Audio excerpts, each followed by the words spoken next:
오늘 잠언 27장 12절부터 보겠습니다. 잠언 27장 12절부터 16절까지 봉독하시겠습니다. 슬기로운 자는 재앙을 보면 숨어 피하여도 어리석은 자들은 나가다가 해를 받느니라. 타인을 위하여 보증선자의 옷을 취하라. 외인들을 위하여 보증선자는 그의 몸을 볼모어 잡을지니라. 이른 아침에 큰 소리로 자기 이웃을 축복하면 도리어 저주같이 여기게 되리라. 다투는 여자는 비 오는 날에 이어 떨어지는 물방울이라. 그를 제어하기가 바람을 제어하는 것 같고 오른손으로 기름을 움키는 것 같으니라. 아멘. 슬기로운 자와 어리석은 자를 대조하여서 다시 말씀하십니다. 슬기로운 자는 재앙을 보면 당연히 숨어 피하죠. 그런데 어리석은 자들은 참 이상하게도 그냥 나간다는 거예요. 그래서 재앙을 받더라는 거예요. 이게 어떤 차이냐면 지혜로운 사람은 어떤 위험 요소를 감지합니다. 인식합니다. 아, 이때는 우리가 피해야 돼 라는 걸 인식한다는 거예요. 어리석은 사람은 어떠한 상황을 파악하지 못한대요. 그래서 분명히 재앙이 있음에도 불구하고 그냥 나간다는 거예요. 우리가 애굽의 10가지 재앙을 보면 이 내용이 그대로 이제 적용이 되는 것들이 나옵니다. 분명히 우박이 있다고 했어요. 그런데 보면 애굽인들 중에 어떤 사람은 그 우박이 있다는 말을 듣고 피하겠죠. 근데 어떤 사람은 그냥 피하지 않습니다. 그래서 문제를 겪는 일들이 실제로 성경에 나와요. 슬기로운 자와 어리석은 자는요, 이미 예고된 재앙에 대해서 그것을 어떻게 받느냐의 태도가 다르다는 거예요. 어리석은 자는 아무리 경고를 해도 듣지를 않습니다. 자기에게 너무 집중되어 있고 자기 생각이 옳다라는 것에 너무 빠져 있기 때문에 하나님께서 하나님의 종들을 통하여 위험하다고 이야기를 해도 듣지를 않아요. 하나님의 종들이 무언가 경고를 하고 회개하셔야 됩니다. 이렇게 지혜롭게 자신을 낮추어야 합니다. 이렇게 이야기를 해도 듣지 않습니다. 하나님께서는 신중해야 한다. 어떤 사인이 있을 때 멈출 줄 알아야 된다. 그게 지혜다. 라고 합니다. 사회적으로도 이런 의식은 문제가 됩니다. 그래서 이런 위험에 대해서 불감증이라고 하죠. 아무 위험을 느끼지 않는 거예요. 이런 일들이 이제 팽배해지면 뭐 건축을 할 때든지 이럴 때 문제가 됩니다. 그래서 붕괴하거나 그런 일들이 발생을 하죠. 이런 어리석음은 자기 개인의 문제뿐만이 아닙니다. 많은 이들을 불행하게 만들 수 있어요. 그래서 우리는 어떤 삶의 경고가 있을 때 괜찮겠지 혹은 아유 나는 몰라 나는 뭐 그런 귀찮은 얘기 듣고 싶지 않아 라는 태도가 혹시 나에게 있지 않은가를 살펴봐야 됩니다. 하나님께서는 분명히 알려주세요. 하나님의 백성이기 때문에 어떤 것들에 대해서 좀 방비하라는 마음을 분명히 주십니다. 그때 겸손한 심령이 있어야지 우리가 지혜로 나아가게 됩니다. 13절은 보증에 대한 이야기인데요. 타인과 메인을 위하여 보증 섰다라고 나와요. 타인과 메인이라면 어떤 의미입니까? 내가 잘 모르는 사람이에요. 나랑 그런 깊은 관계가 없는 사람이에요. 타인과 메인을 위하여 보증을 왜 섭니까? 무분별하게 선의를 베풀고자 하는 마음이 있었을 수 있어요. 혹은 감정에 휘둘렸을 수 있어요. 어떠한 경우이든지 간에 보증이라는 것이 가져오는 결과에 대해서 짐작하지 않고 잘 알지도 못하는 일에 자신의 인생을 걸었다는 거예요. 자기가 책임지겠다고 섣불리 나섰다는 거예요.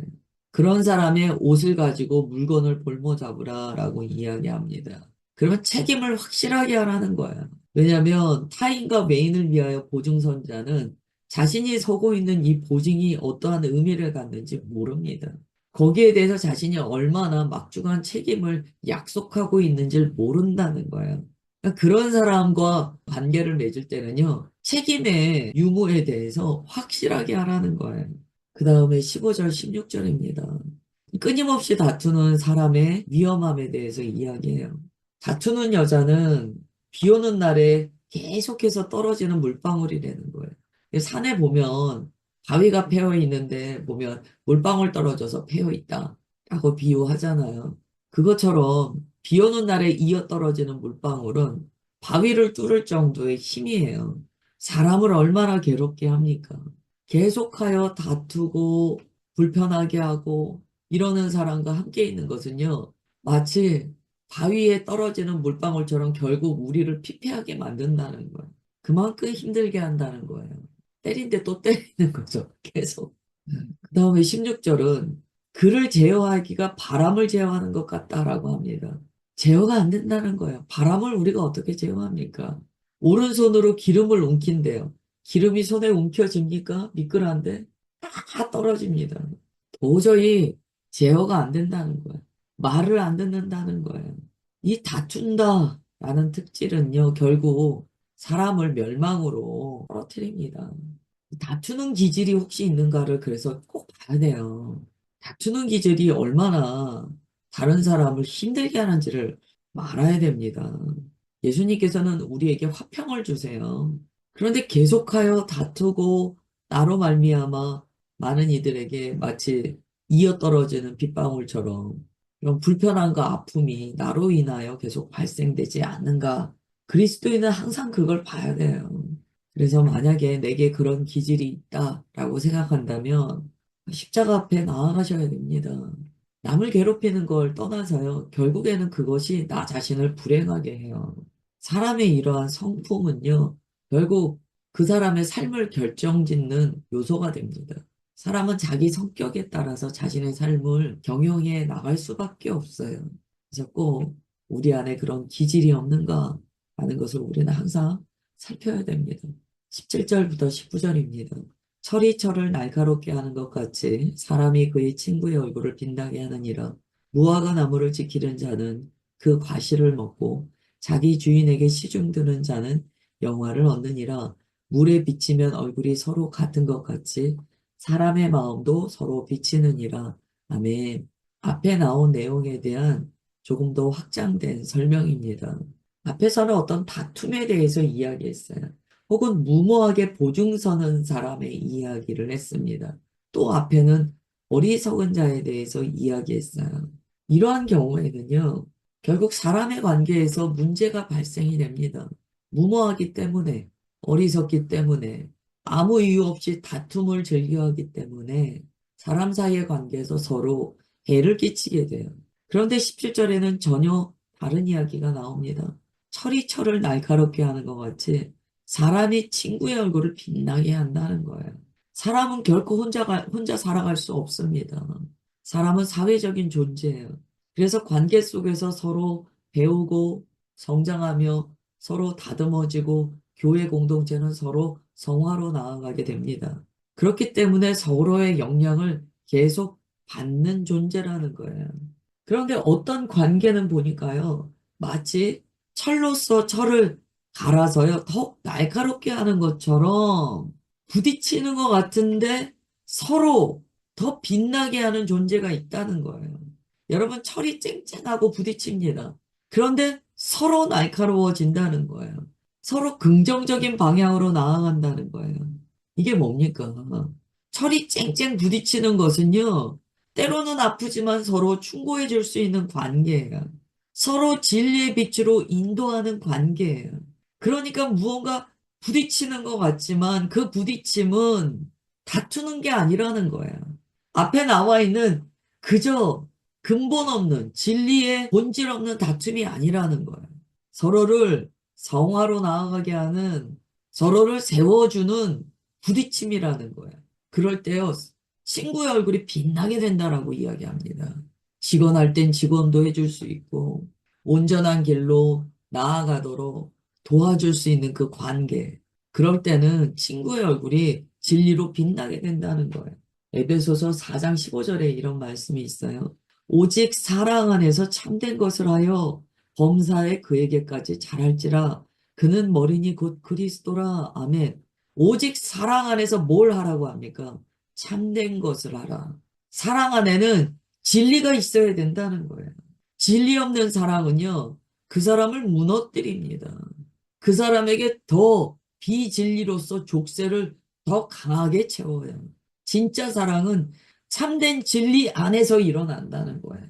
그래서 하나님께서는 우리를 사랑하시되 공의 없이 사랑하지 않으세요. 공의와 사랑을 함께 우리에게 베푸십니다. 그래야만 우리가 온전하여질 수 있기 때문이에요. 철이 철을 날카롭게 하는 것과 같은 친구의 관계는요, 서로를 성장시킵니다. 좋은 게 능사가 아니에요. 특별히 교회 안에서는요, 서로 마음 다치지 않게 하려고 좋은 게 능사로 나아가다 보면 성화가 일어나기 힘듭니다. 응석바지가 될 수 있어요. 모두 다 옳다고 해버리면 주님의 말씀이요, 만홀히 여김을 받게 됩니다. 사랑해야 돼요. 그런데 참된 것 안에서 사랑하는 거예요. 그리고 사랑 안에서 범사의 예수 그리스도에게까지 우리는 자라나고 있는가를 늘 점검해야 됩니다. 18절에 보면 무화과 나무를 지키는 자는 그 과실을 먹는다. 자기 주인에게 시중되는 자는 영화를 얻는다. 라고 이야기합니다. 무화과 나무를 지킨다. 무화과 나무를 지킨다는 게 무슨 의미일까요? 무화과 나무는요, 하나님께서 내게 주신 거예요. 하나님께서 내게 주신 기업이자 은사예요. 그러면 어떻게 해야 됩니까? 잘 돌봐야죠. 잘 길러야죠. 무화과 나무를 잘 지키는 자는요, 결국 그 과실을 자기가 먹게 된다는 거예요. 주인에게 성실히 충성스럽게 섬기는 종은요, 결국 주인에게 인정받는다는 거예요. 이거 그리스도인에게 하는 이야기입니다.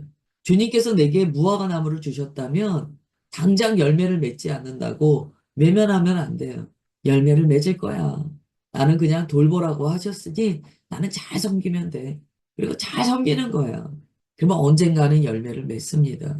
가지를 쳐야 될 때는 치고, 물을 줘야 될 때는 주고, 또 보호해야 될 때는 보호하고, 그런 과정을 통하여 잘 돌보다 보면 열매는 반드시 맺힌다는 거예요. 주 안에서 선한 끝은 있습니다. 주 안에서 선한 끝 반드시 있어요. 우리는 주님 안에서 합력하여 서원을 이루게 된다는 것을 믿어야 돼요. 그게 선한 끝이에요. 반드시 있습니다.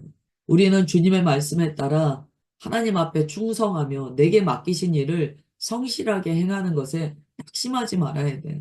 그래서 갈라디아서 6장 9절은 말합니다. 선한 일을 하다가 낙심하지 말라는 거예요.